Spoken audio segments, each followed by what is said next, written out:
Property registration in India has always been a bureaucratic nightmare, but Maharashtra is about to turn that system completely upside down with a digital revolution that could transform how 120 million people buy and sell property. That's fascinating timing, actually. What exactly makes this initiative so groundbreaking for a state that size? Well, think about the sheer scale here. Starting May 1st, they're launching this one state, one registration system that essentially eliminates all internal boundaries. You know how in the past, if you wanted to buy property in Nagpur, you had to go to Nagpur? That's all changing. So this is really about removing geographical constraints. How does that compare to property registration systems in other major economies? That's exactly what makes this so interesting. Even many developed nations don't have this level of digital integration. Like, in the old system, which is still common worldwide, you'd spend days, sometimes weeks, dealing with local bureaucracy, middlemen, and potential corruption.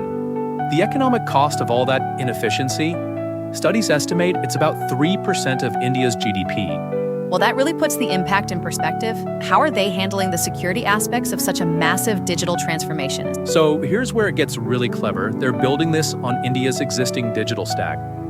They're integrating it with Aadhaar, that's their biometric ID system, that already handles billions of transactions, and linking it with income tax records. It's like they're creating a digital fortress around property transactions.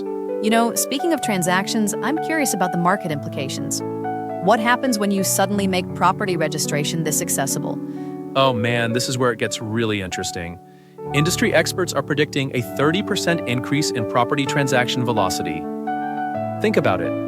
When you remove friction from a market this size, you're essentially unleashing pent-up demand.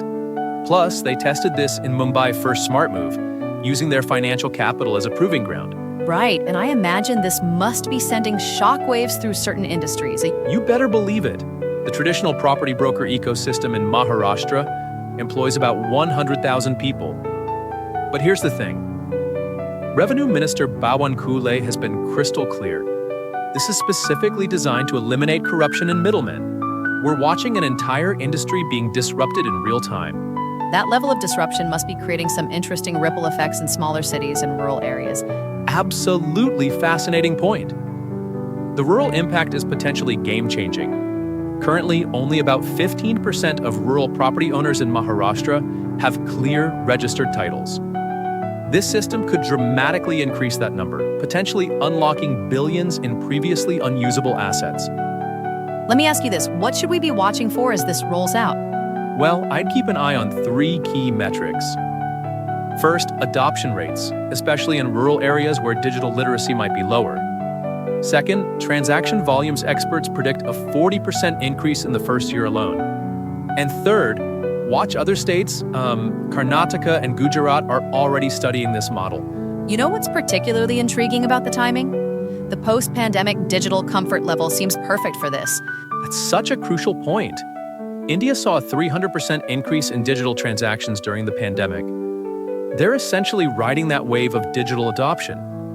Plus, their UPI payment system just crossed 10 billion monthly transactions. Like, the infrastructure for this kind of change is already there.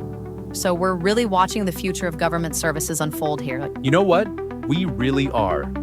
And here's my prediction.